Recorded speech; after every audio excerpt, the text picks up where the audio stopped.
It's September 5th. Today we continue reading of the specific details of a future temple that God reveals to Ezekiel.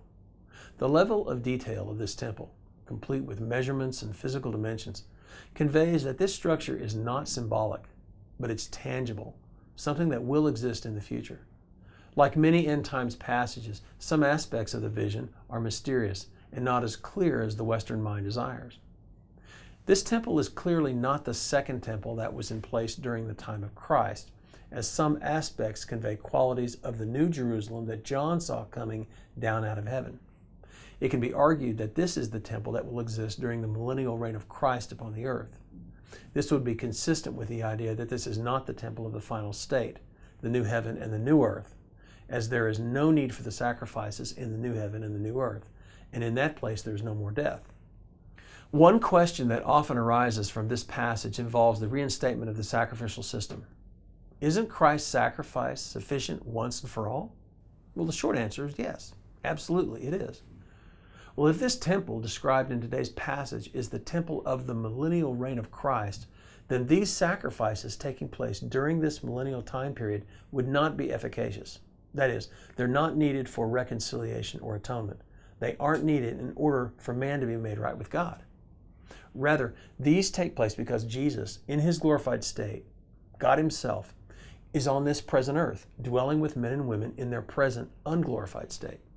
And thus, the sacrificial system is ceremonial in order to ceremonially cleanse and sanctify the temple area itself and those that attend to the Messiah's temple.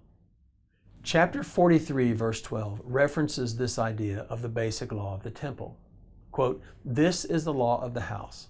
On the top of the mountain, the whole limit around it shall be most holy. Behold, this is the law of the house." End quote. This concept was prominent in Exodus and Deuteronomy, as the isolation of the presence of God in the inner chamber of the Holy of Holies wasn't just to designate God's holiness, it was for the people's protection as well. God's holiness was destructive to those unprepared for his presence. So, one interpretation of today's reading is that this sacrificial system described in chapters 45 and 46 is the means by which Jesus, in his glorified state, ruling on earth for 1,000 years from Jerusalem, is able to live among mortal men and women who are still in their unglorified state. He is holy and glorified, while they are born and eat and live and die as we do today. This interpretation of this passage is one of several that are offered by theologians. There are many opinions on this passage. Each interpretation is challenging to understand, and there is much mystery here. One thing we do know, one takeaway that we can be sure of from today's reading, is similar to what we saw yesterday. The future that God has for those who love him involves amazingly wonderful things. For those who will seek him, who will cooperate with him in his plans for world redemption, the future is full of hope, joy, and yes, God's very presence. Here's today's application.